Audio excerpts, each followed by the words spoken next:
수련회가 얼마 남지 않았는데 수련회를 준비하면서 지금 세계교회가 같이 계속 회의를 하고 있습니다. 그래서 정말 빈틈없이 준비하려고 노력하고 있는데, 문제는 이제 수련회 장소에 가려면 아무래도 비용이 발생하잖아요. 그래서 비용이 적은 비용도 아니고 사실 좀 부담스러워하는 분도 계시고, 또 어떤 분들은 한 번에 내기 너무 어려워서 여러 차례 나눠서 내기로 하는 그런 분들도 계시더라고요. 말씀을 준비하면서 그 생각이 들었어요. 우리가 왜 수련회에 가야 되지? 내가 왜 수련회에 가야 되지? 여러분, 우리 그런 생각을 한번 해봤으면 좋겠어요. 분명한 이유가 있어야 되겠죠. 거기는 진짜 경치가 좋아요. 가보신 분들은 다 알겠지만 경치가 너무 좋아요. 그래서 경치만 갖고도 수련회 갈 의미가 있다, 이렇게 저는 개인적으로 생각할 만큼 그렇게 장소가 좋아요. 정작 그것만 위해서 가나요? 그때는 바캉스 기간도 아니에요. 바캉스 지난 다음이에요. 그럼에도 불구하고 우리가 수련회에 가야 되는 이유가 어디에 있을까 생각해봤으면 좋겠습니다.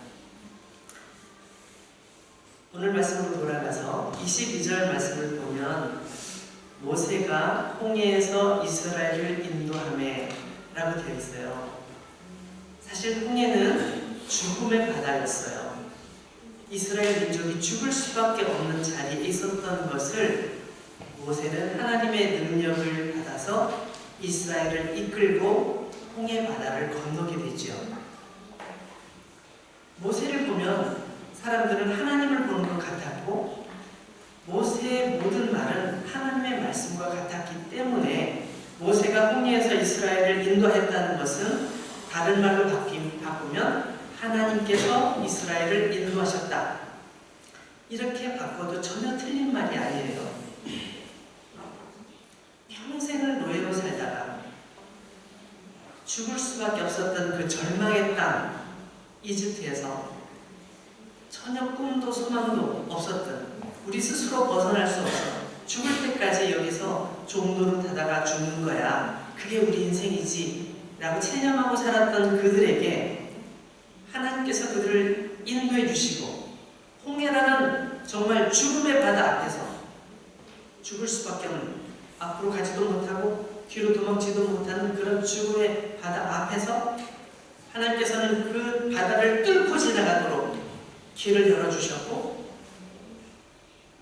그 죽음의 바다를 건넜던 것이 이스라엘의 역사한 것이죠. 홍해바다는 그런 의미가 있습니다. 그 홍해바다를 지나서 모두들 행복한 마음으로, 즐거운 마음으로 새로운 출발을 하죠. 그리고 쭉 진행하면서 간 곳이 수르 광야라는 곳입니다. 이 수르라는 말은 벽이란 뜻이에요. 꽉 가로막혀 있는 벽. 더 이상 갈 수 없는 곳, 사람들이 가면 안 되는 곳, 그게 벽이에요. 광야는, 수르 광야, 광야는 황무한 곳이죠.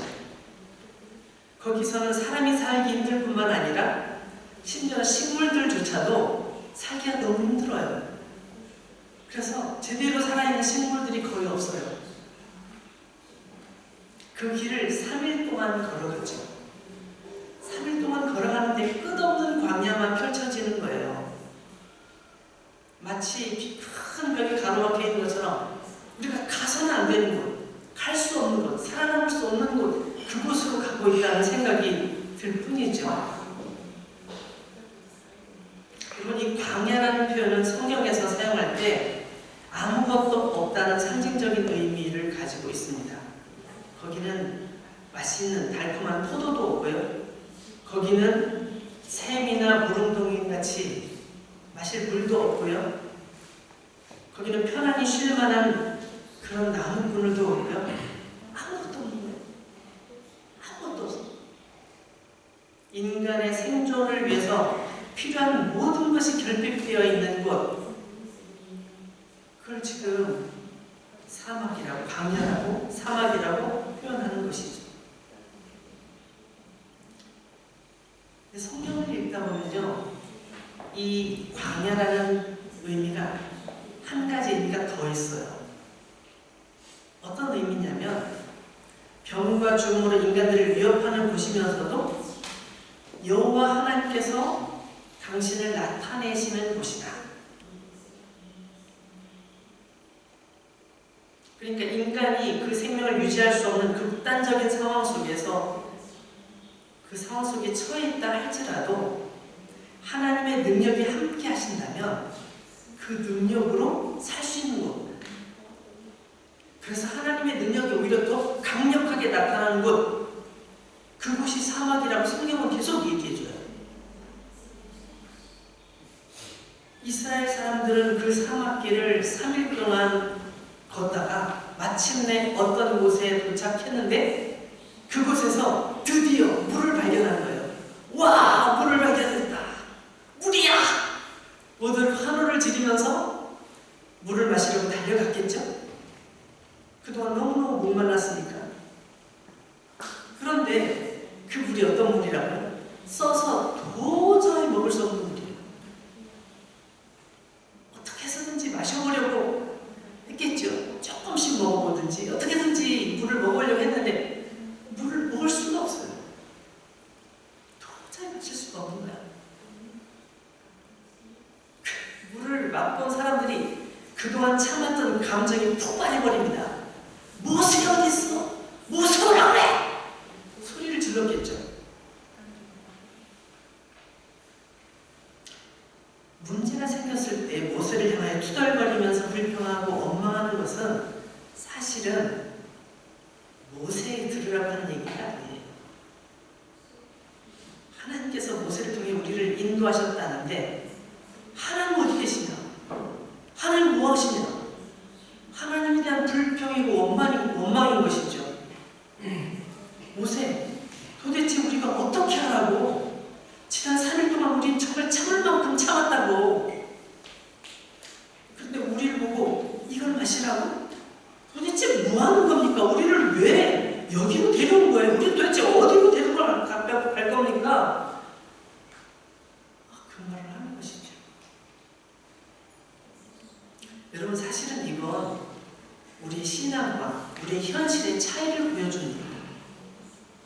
지난 3일 동안 우리 너무너무 힘들었어. 그렇지만 우리가 하나님의 일하심을 기대하면서 정말 참아왔지. 우리가 그동안 하나님의 은혜를 경험했잖아. 너무너무 감격했고 막 찬송도 부르고 막 기도도 열심히 하고 너무 좋았어. 지난 3일 동안 정말 그 은혜로 살아왔다고 생각했는데 우리 이게 뭐냐고 지금. 이러다 죽는 거 아니냐고.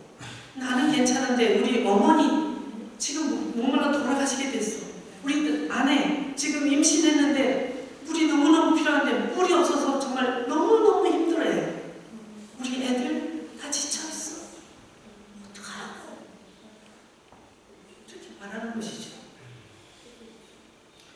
나의 현실과 내가 믿어왔던 하나님과의 그 거리가 너무 먼 것처럼 느껴지는 거예요.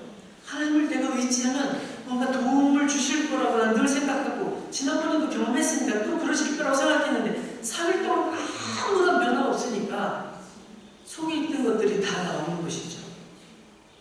하나님을 원망하고 나도 모르게 투덜투덜하고 정말 우리가 제대로 가는 거야? 진짜 우리가 제대로 하나님 믿는 게 맞아? 하나님께서 우리를 도와줄 게 맞아? 자꾸 생각나는 것이죠. 그 근본적인 이유는 뭐냐? 근본적인 이유는 하나님에 대한 확신이 안 생기는 거예요. 하나님에 대한 믿음이 안 생기는 거예요. 내가 하나님을 믿는다고 했지만 막상 나의 이 현실의 벽 앞에서 어떻게 할 수 없는 연약한 믿음들이 드러난 것이죠. 여러분, 불평하는 사람들은 늘 불평해요. 거의 습관처럼 불평하는 경우도 있잖아요. 원망하는 사람들은 늘 여러 가지 핑계를 대면서 이건 내 잘못 아니야. 난 저 사람 잘못이야. 아, 이건 내 잘못 아니지. 저 사람이야. 자꾸 얘기해요. 그럼 가만히 보시면 그런 습관이 있는 분은 계속 그렇게 얘기를 해요. 사람 있으면 조심해야 돼요. 여러분이 그 영향을 받을 수 있어요. 자기가 잘못했음에도 불구하고 내 잘못 아니야, 내가 어쩔 수 없이 그랬지, 저 사람 때문이야, 막 이렇게 할 수 있어요. 만약에 여러분이 실제 그런 사람이라면, 내가 생각해보니까 내가 그런 사람이야, 그렇다면 오늘 말씀을 더 주의해서 살펴보시기 바랍니다. 원인을 찾아야 되고 그것을 벗어나는 방법을 찾아야 돼요. 모세의 부르짖는 기도가 이어집니다. 사실 모세도 이걸 해결할 수 있는 방법을 몰라요. 그렇죠? 모세에게는 확신이 있습니다. 확신. 어떤 확신? 오직 하나님께 방법이 있다는 것. 모세 자신이 알지 못하는 계획이 있을 것이라는 사실을 그는 확실히 믿고 있습니다. 그래서 모세가 부르짖어 기도하죠. 뭐라고 기도했을까요? 한번 성경에 볼까요? 모세가 부르짖어 기도를 합니다. 근데 뭐라고 기도했는지 안 나왔는데요. 하나님 도와주세요. 우리를 살려주세요. 이렇게 기도했을까요? 아니면 하나님 나를 원망하는 이 백성들을 좀 혼내주세요. 막 이렇게 기도했을까요? 성경에 나와 있지 않아서 알 수는 없어요. 제가 생각해봤어요. 뭐라고 내가 모세라면 뭐라고 기도했을까? 제가 한번 써봤습니다. 하나님, 이 상황을 어떻게 해야 합니까? 저는 이들의 요구를 들어줄 수 있는 능력이 전혀 없습니다. 10가지 큰 재앙으로 이집트를 벌하시고 우리를 그곳에서 나오게 하신 하나님, 홍해 바다를 마른 땅같이 건너게 하신 하나님, 우리를 추격해오던 이집트 군대를 바닷속에 진멸하신 하나님, 하나님께서 우리에게 방법을 가르쳐 주십시오. 제가 보기에도 이들은 지금 너무너무 피곤합니다. 3일 동안 광야를 걸으면서 다들 목말라 하고 있어요. 저도 도와주고 싶어요. 제가 어떻게 해야 합니까? 이렇게 기도하지 않았을까요? 저라면 그렇게 기도했을 것 같아요. 모세가 보기에도 너무 안타까우니까 모두들 다 목말라하고 너무 힘들어하는데 물이 생겨서 마시려고 보니까 그 물조차도 먹을 수가 없으니 하나님께서 이곳을 인도하신 건 분명한데 이 물을 우리가 먹을 수가 없으니 우리는 진짜 더 이상 견딜 수가 없는 지도자 입장으로 너무 힘들지 않았을까요? 그럼 모세는 누구보다도 하나님을 잘 알고 있습니다. 하나님께서 그동안 하시는 모든 것을 눈으로 보았고 본인 스스로가 그것을 경험했기 때문에 잘 알아요. 이집트에서 우리를 나오게 하신 분, 우리 앞에 죽음의 벽같이 버티고 있는 홍해 바다, 그 바다 깊숙한 곳으로 우리를 인도하셨는데도 우리 아무도 죽지 않고 다 거기를 안전하게 건널 수 있었고, 우리를 무섭게 위협하며 추격해오던 이집트 군대가 오히려 그곳에서 홍해 바다 속에서 단 한 번 하나님의 역사하신 우리는 다 죽어버렸어요. 분명히 봤어요. 하나님의 능력이 무한하신 능력을 가지고 계시다는 거 알아요. 그 하나님께서 지금 여기까지, 이 사막 이곳까지 인도하셨어요. 그렇다면 하나님께서 우리에게 이러한 시간을 주시는 데는 분명한 이유가 있을 거 아닙니까? 그는 그렇게 생각하고 있었던 거죠. 우리에게 고난이 있는 것이 분명한 이유가 있어. 이렇게 생각하고 접근하는 것이죠. 불평하고 원망하기 전에 하나님의 뜻이 무엇인지, 하나님의 계획이 무엇인지 그게 알고 싶은 것이죠.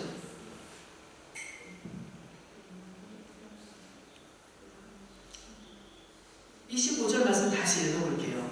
모세가 여호와께 부르짖었다. 모세는 조용하게 기도하지 않았어요. 큰 소리로 기도했어요. 소곤소곤 기도할 수가 없었어요. 너무 고통스러웠고 이 상황을 어떻게 해결할지 방법도 없었기 때문에 그는 조용조용히 기도할 수가 없었어요. 정말 간절하게 온 힘을 다해서 기도를 했어요. 그럼 많은 믿음의 사람들이 어려운 일이 금식하면서 아무것도 먹지 않으면서 기도했어요. 아니, 먹을 수가 없는 거죠. 너무 나의 삶이 고통스러우니까 음식에 맛도 없는 거죠. 음식을 먹지 않고 하나님 제발 도와주세요 라고 간절히 기도했어요. 자신을 돌아보면서 내가 너무 그동안 잘못 살았어. 하나님 앞에 큰 죄를 지었구나. 회개하기도 하고, 내가 너무 인간적인 감정 때문에 이렇게 기도한 거 아니야? 내가 너무 욕망이 하나님 뜻과 어긋나는 욕망을 가지고 살아온 건 아니야? 자기 자신을 돌아보면서 금식하면서 기도하는 그런 기도가 있었어요. 왜요? 하나님의 뜻을 찾기 위해서. 하나님의 뜻을 찾기 위해서 그렇게 기도하면 간절히 부르짖어 기도했어요. 여러분, 힘들고 절망스러울 때 술이 많은 위로를 줍니다.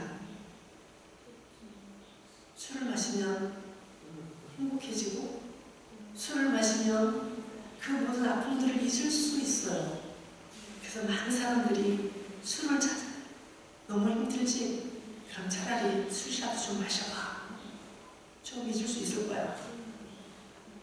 그럼 그 술이 정말로 문제를 해결해 줍니까? 아니에요. 잠깐 잊을 수 있어요. 잠깐 기분 좋아질 수 있어요. 그러나 해결되진 않아요. 그 문제는 여전히 있을 뿐이죠. 저도 언젠가 너무너무 힘들어서 술을 마실 생각을 해봤어요. 너무 힘드니까. 여러분 잘 아시는 것처럼 저는 어렸을 때부터 술을 마시는 걸 좋아하지 않아요. 술을 마시는 걸 좋아하지 않아요.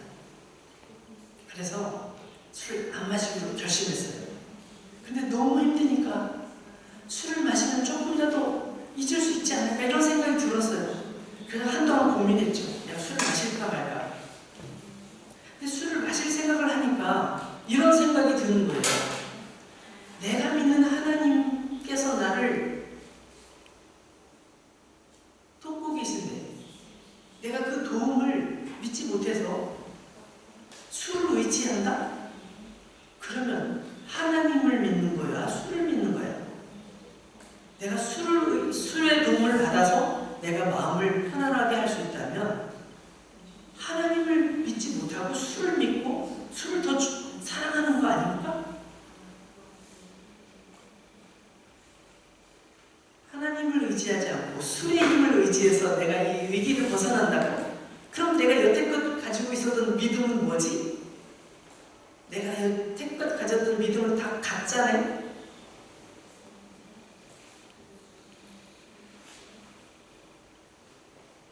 그 생각이 들더라고요. 그래서 내가 그때 결심했어요. 제가 결심했어요. 내가 술 없이도 이 모든 시련들을 이겨낼 수 있다는 것을 증명해 보이겠어. 왜? 나는 하나님을 믿는 사람이니까. 하나님께서 나를 도우시는 그 도우심을 가지고 이 상황을 밀고 나갈 거야. 뚫고 나갈 거야. 해치고 나갈 거야. 넘어갈 거야. 생각하고 술을 포기했어요. 그래서 그런 생각을 적어버렸어요. 그 방법이 맞았어요. 하나님께서 저에게 제가 알지 못했던 방법, 제가 알지 못했던 길로 저를 인도해 주시면서 그 상황들을 저는 이겨낼 수 있었어요. 예레미야 33장 3절 말씀을 보면 하나님께서는 이렇게 우리에게 가르쳐 주십니다. 성경 가지고 계신 분은 찾아서 한번 같이 읽어볼까요? 어떤 분들은 이 말씀을 외우는 분도 계실 거예요. 한번 찾아서 읽어보겠습니다. 예레미야 33장 3절 구약성경이죠.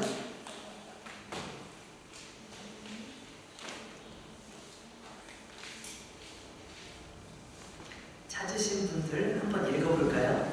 시작.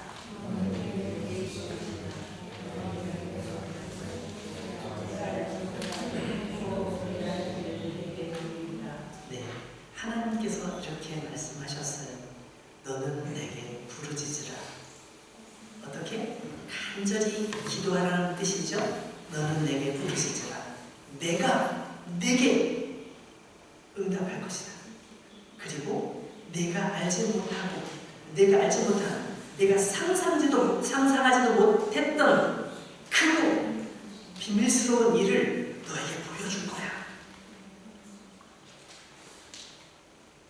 우리가 어려운 일을 당했을 때, 어려운 일을 경험하고 있을 때 거기서 벗어나는 여러 가지 방법들을 우리가 메소드를 찾겠지만 하나님께서는 우리에게 변함없이 말씀하세요. 너가 어렵니? 나에게 구해. 나에게 말해봐. 나에게 간절히 말해봐. 내가 듣고 있잖아. 나에게 말하라고. 네가 알지 못하는 방법을 내가 가지고 있어.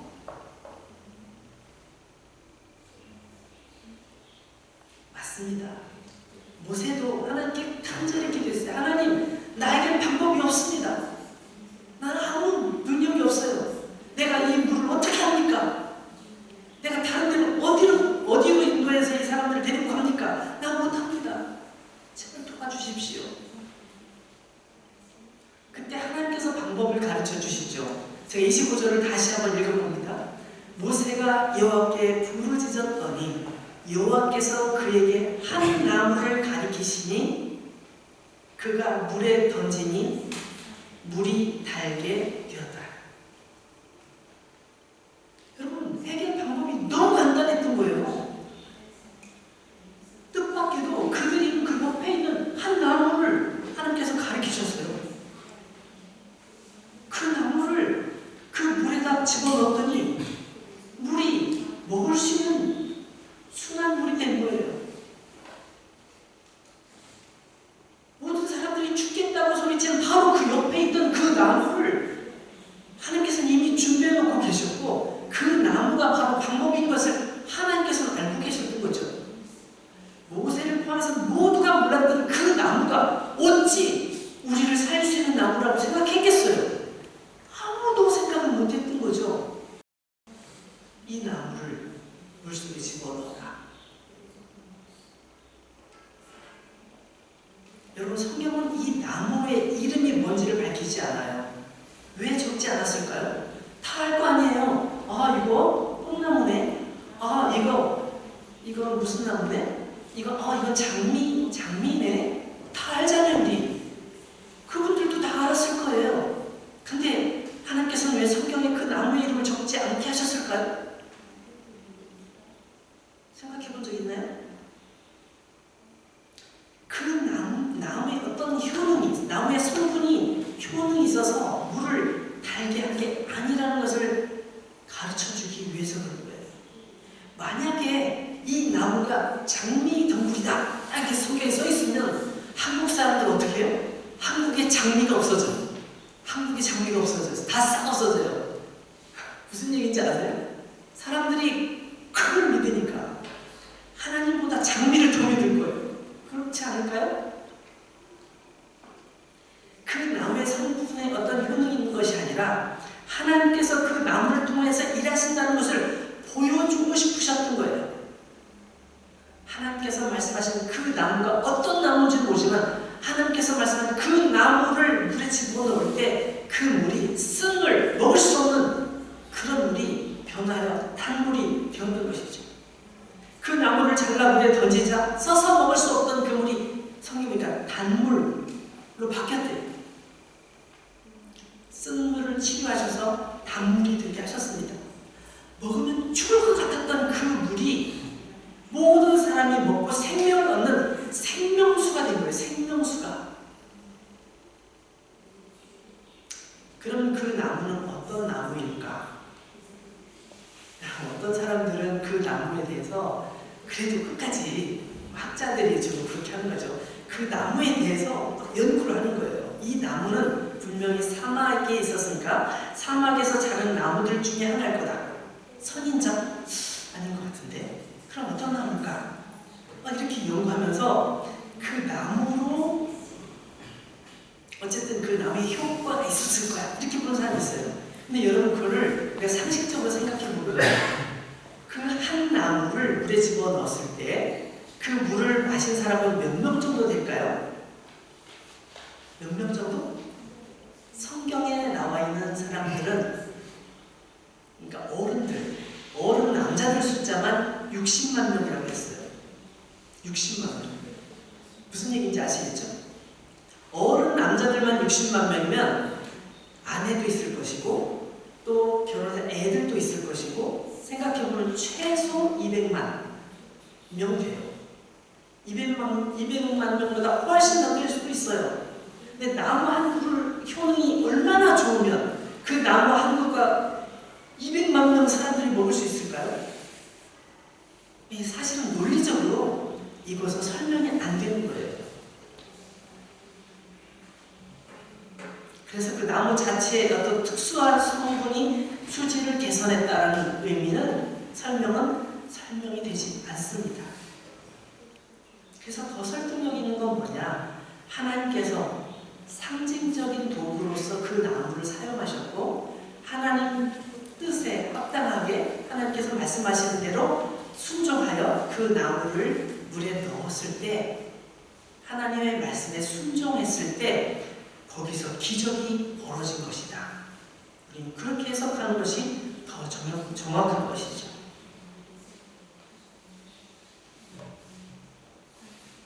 중요한 것은 전능하신 하나님께서 그 사건에 개입하셨다는 거예요.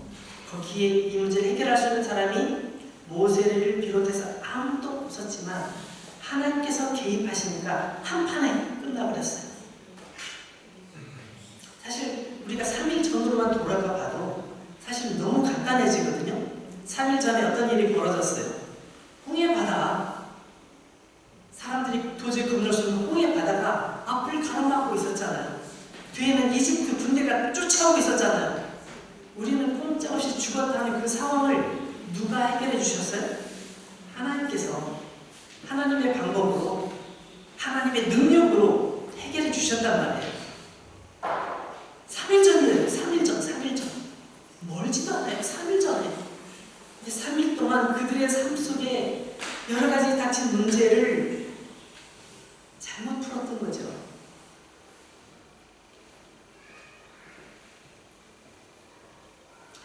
여러분, 신약 성경에도 비슷한 이야기가 나옵니다. 우리가 잘 아는 얘기예요.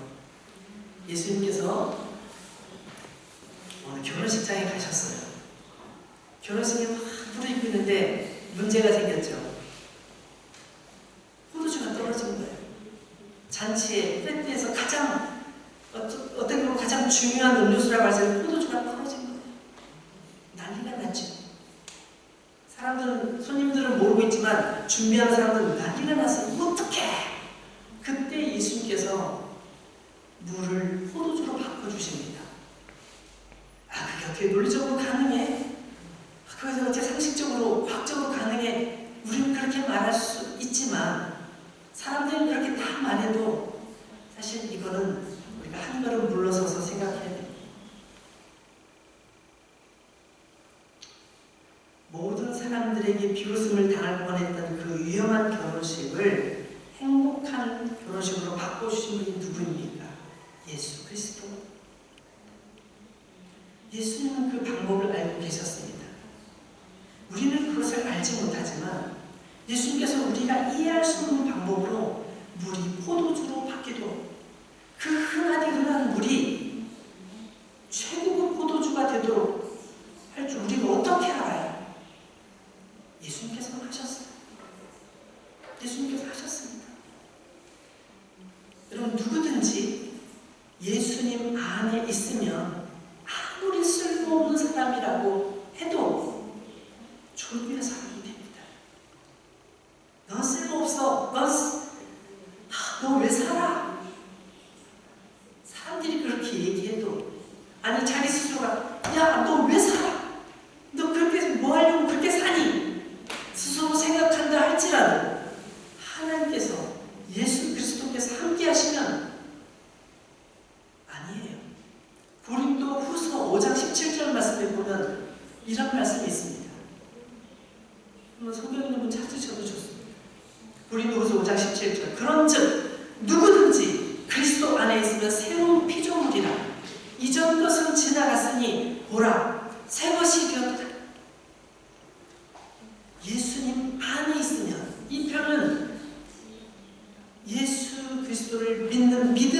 있다는 것을 말해요.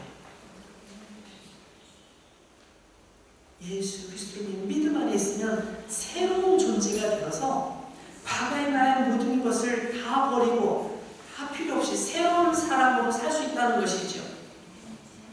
한 나무의 죽음이 모든 사람을 살렸죠. 그래서 그 나무는 저 나무는 예수님의 십자가를 의미하는 것을 아닌가 하는 사람들이 자연스럽게 그렇게 생각해요.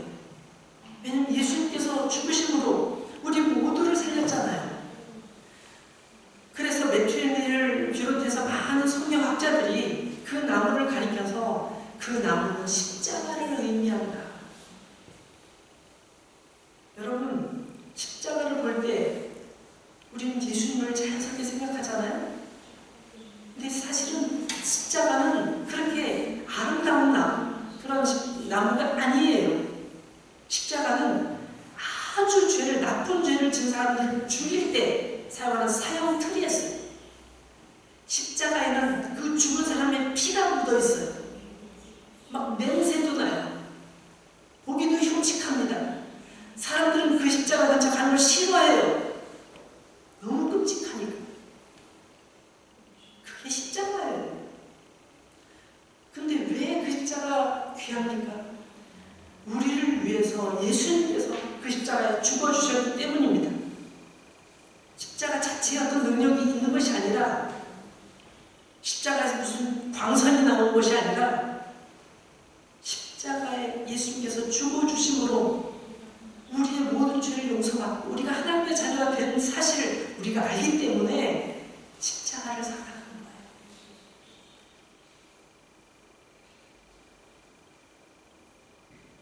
예수님의 십자가의 그 사랑이 우리를 살렸어요. 예수님의 그 십자가의 사랑이 우리를 춤추게 하는 거예요. 예수님의 그 십자가의 사랑이 있음을 알기에 우리는 쓴물 같은 세상 속에서 살지만 늘 단물을 마시면서 은혜의 삶을 살아가는 것이에요. 이 일 후에 모세가 기도하고 쓴물이 변하여 단물이 된 후에 하나님께서 이스라엘 사람들을 다시 부르시고, 얘들아, 이제 우리 약속 하나 하자.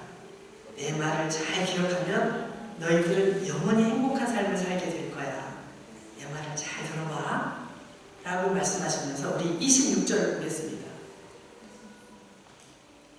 하나님께서 하신 말씀이에요. 이르시되 너희가 너희 하나님 나 여호와의 말을 들어 순종하고 내가 보기에 의를 행하며 내 계명에 귀를 기울이며 내 모든 규례를 지키면 내가 애굽 사람에게 내린 모든 질병 중 하나도 너희에게 내리지 아니하리니 나는 너희를 치료하는 여호와이니라. 치료하는 하나님, 치료하시는 하나님이라고 당신을 소개하시면서 너희들 어디 아프니? 힘드니? 고통스럽니? 내가 다 치료해 줄 거야. 다 해결해 줄 거야.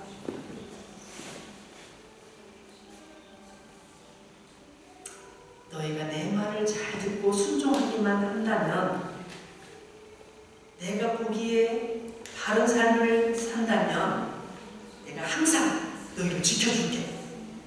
너희들이 어디로 가든지 지켜줄게. 너희가 무엇을 하든지 걱정하지 마. 내가 너희와 함께 있을게. 이집트 사람들이 병으로 고생하는 거 다 봤지. 막 이집트에 있을 때 얼마 전 일이에요. 얼마 전 일이에요. 이집트의 사람들이 얼마나 병으로 고생 많이 하니 내가 그 모든 병에서 너희를 지켜줄게. 이렇게 약속하시는 거예요. 여러분, 이 하나님의 말씀을 거부할 이유가 있습니까? 방금 전에 보여주신 이 놀라운 능력, 쓴물이 변해서 단물이 되는, 모든 사람이 먹을 수 있는 생명수가 되는 이 놀라운 일을 방금 전에 보여주셨잖아요. 그러면서 초대하시는 거예요. 얘들아, 내 얘기를 잘 들어봐. 너희들이 내 말을 잘 듣고 내가 말하는 것을 너희들이 잘 따라온다면 너희들은 어려움을 겪지 않을 거야. 너희들을 지켜줄 거야. 내가 약속할게.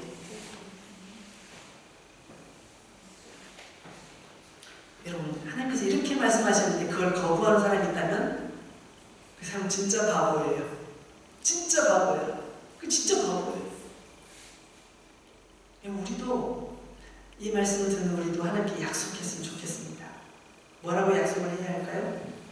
아멘. 그렇게 하겠습니다. 하나님 말씀하신 대로 저 그렇게 살게요. 저도 하나님 말씀에 순종하겠습니다. 하나님께서 가지 말라고 하시면 저도 안 갈게요. 하나님께서 하지 말라고 하시면 멈출게요.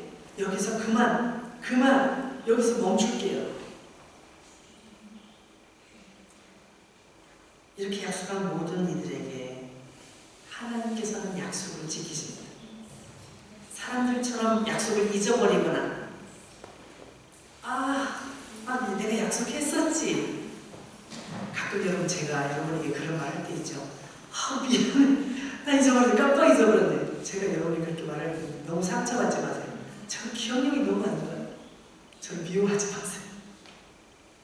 하나님께서는 결국 잊어버리시거나 약속을 어기시거나 해방하지 않습니다. 그래서 우리는 하나님을 좋으신 하나님이라고 말합니다. 좋으신 하나님, 좋으신 하나님, 참 좋으신 나의 하나님.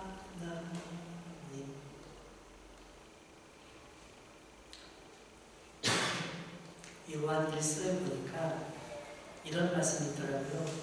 제가 마지막으로 이 말씀을 읽고 마치려고 하는데, 요한 1서 4장 9절이에요. 하나님의 사랑이 우리에게 이렇게 나타난 바 되었으니 하나님이 자기의 독생자를 세상에 보내심은 그로 말미암아 우리를 살리려 하십니다. 하나님의 사랑이 있다는 걸 못 믿겠니? 있어. 있다고. 그 증거를 대라고? 대줄게. 하나님께서 하나밖에 없는 독생자를 너를 위해 보내십니다. 너를 살리기 위해서, 너를 구원하기 위해서, 너를 다시 하나님의 자녀로 되돌리기 위해서 그 하나밖에 없는 독생자 예수 그리스도를 너를 위해 주신 거라고 이렇게 말씀하고 있는 거예요. 여러분, 앞으로 인생의 마라를 만났을 때 여러분 어떻게 하시겠습니까? 우리가 살아가는 세상을 보면 우리에게도 이런 마라 같은 쓴물과 같은 상황들이 너무너무 자주 펼쳐집니다. 잠시 잘 될 것처럼 보이다가 잠시 후에는 또 다른 고난이 찾아오고 간신히 이겨냈다고 생각하는 더 큰 어려움이 찾아와서 우리를 당황하게 합니다. 마라의 쓴물 같은 세상 속을 우리는 계속 살아가고 있습니다. 그러나 이런 세상 속에서 예수 그리스도께서 우리의 주님이 되셔서 너무너무 감사합니다. 하나님 앞에서 죄인이었던 우리를 구원하신 하나님의 사랑이 너무 커서 감사합니다. 마라의 쓴물과 같은 우리의 인생을 단물로 바꿔주시는 인생, 단물의 인생으로 바꿔주시는 그 하나님의 은혜 너무너무 감사합니다. 그리고 그 사랑이 변함이 없으셔서 감사합니다. 우리가 주님을 다시 만날 때까지 그 사랑을 받게 해주셔서 감사합니다. 그 풍성하신 은혜를 영원히 누리시는 여러분 모두가 되시기를, 우리 모두가 되기를 주로 축원합니다.